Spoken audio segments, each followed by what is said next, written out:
बिस्मिल्लाहिर्रहमानिर्रहीम।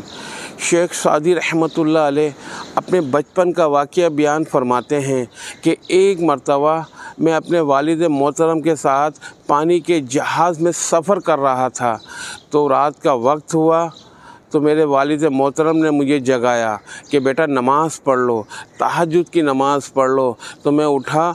उठने के बाद वज़ू किया। वज़ू करने के बाद जब मैंने देखा इर्द गिर्द तो लोग सोए हुए थे तो मैंने अपने वालिद मोहतरम से इरशाद फरमाया कि अब्बा जान, काश ये लोग भी होते जो नमाज अदा करते, अल्लाह को याद करते, अल्लाह के सामने इज़्ज़ व नियाज़ करते, आजिज़ी करते। तो मेरे वालिद साहब ने मुझे फ़ौरन नसीहत फरमाई और टोका कि बेटा, लोगों की ग़ीबत करने से बेहतर था कि तू भी जाके सो जाता।